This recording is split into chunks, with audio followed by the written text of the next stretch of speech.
บายทุกคนมื้อนี้มันจอยกับน้องทรายมันพากันลุยไถนาโดยตัวเองโดยที่บ่มีผู้ใดมาสวย คือทุกคนก็โอเคอยู่ได้คือบริยากอีหยังในวันที่อยากอ้อมมันจอยไถหมดแล้วยังเหลือแต่ครึ่งกลางให้น้องทรายไถต่อคือ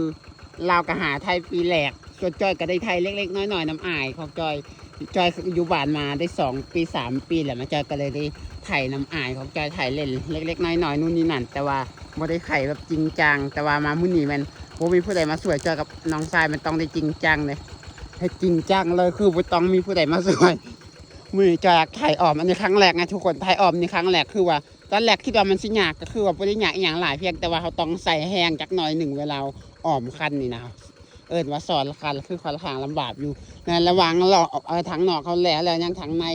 มันหวานง่ายกะเปลี่ยนให้น้องทรายเปลี่ยนแล้วจักหน่อยเจ้าก็สิไถต่อนี่นะเปลี่ยนกันไทยเอาน้องสายหลาได้อันนี้นะอายุห่างกัน19 ปีแต่ว่าเรียนจบมาหมดแล้ว เรียนจบแล้วกลับไปรอให้เวียกนู่นนั่นในเมืองปีนี้ให้น้องทรายแล้วมาสวยเมื่อเดี๋ยวจะไทยเฮ้ยนี่แล้วสักก็คือจะได้ลงเฮ้ยนี่แล้วก็ชิลงเฮ้ยเยอะๆนี่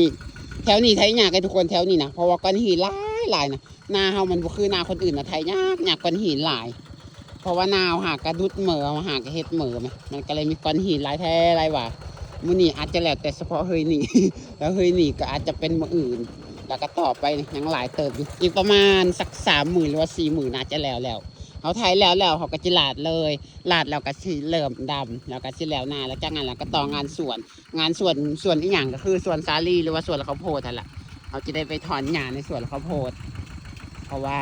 อันนี้หน้าเขาก็คืออีกประมาณสัก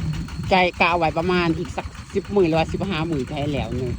แต่ว่าหัวที่แล้วบอลแต่กระเบิดแต่สถานการณ์รถไถค่อนข้างหนักอยู่ด้วยทุกคนหลายคนก็ถามเป็นอย่างคือผู้ใส่ไถมี2 ใบพัดหรือว่า3 ใบหันคือบูคือการจังจอยจากความมาเริ่มเห็นเขาหน้าเขาก็ใส่ใบพัดอันเดียวจอยคิดว่ามันถ้าใส่2 ใบมันน่าจะบ่หลอนบ่เพราะว่ามันอาจจะแบบมันจะบ่หลอนที่ดินว่ารถมันคันหน่อยหรือว่าจังไดหรือว่าดินมันแข็งบ่หรือว่าจังไดก็บ่แน่ใจคือกันแต่โดยรวมคิดว่ามันน่าจะมีรถแข็งเขาก็เลยใส่แต่ใบพัดเดียวที่จังเห็นเลยเขาหาก็เริ่มไทยใหม่ๆเขาก็จะไปซาก่อนทุกคนเพราะว่าหาก็เริ่มฮัดไทยนะเพราะว่าคณะไทยเป็นดีแล้วก็จะไปไวได้อยู่ตอนเหนียวไปไวบัวใดเถอะเพราะว่าหาก็เริ่มฮัดไทยครั้งแรกครับเอาไปไวเดี๋ยวรถมันสิปีนรถมันสิตกคันนาคณะยางบัวทันนะเพราะฉะนั้นเลยต้องค่อยๆไปเอาคืออย่างที่เห็นนี่แหละสวยๆกันเฮ็ดสวยๆกันสร้างช่วงนี้คลิปของจอยกับจิมมี่แต่คลิปไทยนาเพราะว่าเราดูเฮ็ดนาคือว่าเลยทุกคนให้คลิปเขาป่าจอยกับบุมีเวลาช่วงนี้เพราะว่าจอยต้องสวยน้องทรายไทยนาเนื่องจากว่าจอยอยากจ้างคนมาสวยอยู่เด้แต่ว่าอยู่ในหมู่บ้านจอยมันบุมีคนให้รับจ้างอย่างแบบนี้นะคือเขาพร้อมจะจ้างแต่บุมีคนมาจ้างเพราะว่าทุกคนมันเฮ็ดนาของใครของมันหมดเลยก็เลยบุมีแหงงานที่จะมาจ้างรับจ้างเงินเขาจอยอยากจ้างอยู่แต่นะว่าแหละจอยก็จำเป็นบุมีคนจ้างเขาก็เลยต้องเฮ็ดเองเพราะว่าปีหนึ่งเฮ็ดนาเทื่อเดียวซื่อนะเฮ็ดนาแล้วเดือนนี้เดือนหนาวก็จะเริ่มถ่ายคลิปแล้วก็สิเริ่มแบบเวียกก็สิบ่หลายวันไหนแล้วพอแต่เฮ็ดนาแล้วเวียกก็บ่หลายได้อยู่บ้านเฮานะแต่ละปีก็ลำบากแต่เรื่องเฮ็ดนาแหละแต่ว่าเรื่องเฮ็ดนาคันเทียบใส่กับคนที่ปลูกข้าวบนภูเขาบนดอยที่มันคนที่เขาบ่มีนาเฮาเฮ็ดนานี่สบายกว่าเขาเลยเพราะว่ามีแต่ดำนาแล้วก็จบเลยแต่ว่าเขาหันได้เสียหญ้าถอนหญ้าจนกว่าฮอดยามเก็บเกี่ยวเข้านานะเฮาเฮ็ดนานี่ทั้งคันนาวทางแต่ปี1 ครั้งแล้วก็จบเลยเขาเริ่มดำนาช่วงเดือน6เดือน7นี่ทุกคนประมาณเดือนกันยาหรือว่าตุลาก็เริ่มเก็บเกี่ยวแล้วเนี่ย